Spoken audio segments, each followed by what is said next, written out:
भूमिका जी आहे, आपली भावना आहे, त्यासाठी जागा उपलब्ध देण्याचा निर्णय देखील आपण घेऊ. करतो बघतो वगैरे काय आपण करून टाकूया.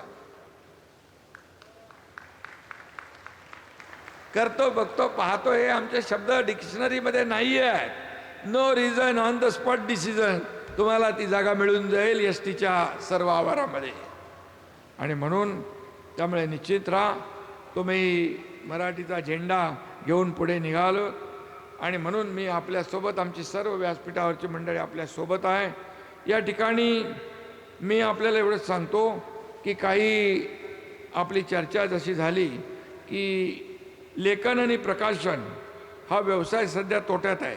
या व्यवसायावर लागू असले, जरा मंत्री महोदय आपण ऐकून घ्या, या लागू 18% GST कर कमी करावे, लेखन आणि प्रकाशन, बरोबर आहे ना.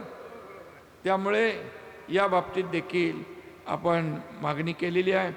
आणि त्याचबरोबर लेखन आणि प्रकाशन व्यवसायावर लागू असलेला कमी 18% कर करण्यासाठी नक्की मी आणि आमचे सहकारी पाठपुरावा करू आणि ह्याच्यामध्ये नक्की यश मिळेल. त्याचबरोबर या ठिकाणी हिंदुहृदय सम्राट बाळासाहेब ठाकरे यांच्या जन्मशताब्दी दिनानिमित्त मराठी भाषा, साहित्य व संस्कृतीचा प्रचार प्रसार महाराष्ट्र शासनाने एक महत्त्वपूर्ण कालच निर्णय आम्ही घेतलेला आहे. आणि तिथं देखील ST स्थानकामध्ये मराठी पुस्तकांच्या विक्रीसाठी, पुस्तक स्टॉलसाठी गाळे सध्या लागू असलेल्या निर्धारित दराच्या 50% सवलतीच्या दरामध्ये देण्याचा देखील आपण निर्णय घेऊ, असं देखील मी या ठिकाणी सांगू इच्छितो. सर्व नगरपंचायत, नगरपालिका, महापालिका यांच्या स्वमालकीच्या, म्हणजे महापालिका, नगरपालिकाच्या स्वमालकीच्या शॉपिंग सेंटरमध्ये प्रत्येकी 2 बुक स्टॉलसाठी जागा उपलब्ध केली पाहिजे, अशी देखील मागणी आहे. नगरविकास मंत्री मी आहे, त्यामुळे तशा प्रकारचे आदेश मी त्यांना देईन आणि हे देखील आपण या ठिकाणी करूया. त्याच्यामध्ये 50% सवलतीचा निर्णय करू आपण. आणि अनेक तुम्ही मला जे काही ग्रंथालयासाठी स्थापन करण्याचा निर्णय आपण घेतो. अ वर्ग नगरपालिका 15 लाख, ब वर्ग 10 लाख, क वर्ग नगरपालिका 5 लाख, अ वर्ग महापालिका 50 लाख, ब वर्ग 40 लाख, क वर्ग 30 लाख, ड वर्ग महापालिका 20 लाख असा निधी ग्रंथालय निर्मिती, ग्रंथ खरेदी, फर्निचर व डिजिटल वाचन सुविधा तसेच आवश्यक पायाभूत सुविधांसाठी देखील नगरविकास विभागाच्या माध्यमातून उपलब्ध करून देण्याचा निर्णय देखील आपण घेऊया. आणि बाकी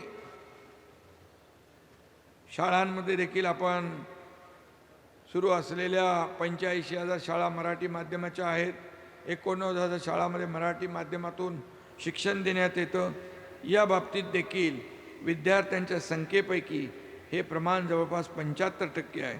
यामध्ये काही शाळा पटसंख्या अभावी बंद कराव्या लागल्या असल्या तरी त्याला पर्यायी शाळा उपलब्ध करून देण्यात येत आहेत.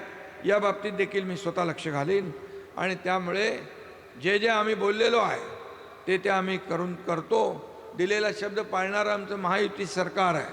आणि म्हणून मुख्यमंत्री महोदयांनी देखील उद्घाटन प्रसंगी जे जे काही आपल्या मनोगतामध्ये व्यक्त केलं आहे, मी देखील आज ज्या काही गोष्टी या ठिकाणी सांगितलेल्या आहेत, ज्या बाबी आणि स्वागताध्यक्षाने देखील काही मागणी केली आहे, या सर्व बाबींचा महायुती सरकार पुरेपूर विचार करेल आणि आपल्याला त्यामधून बिलकुल निर्णय देण्याचं काम आपण करू.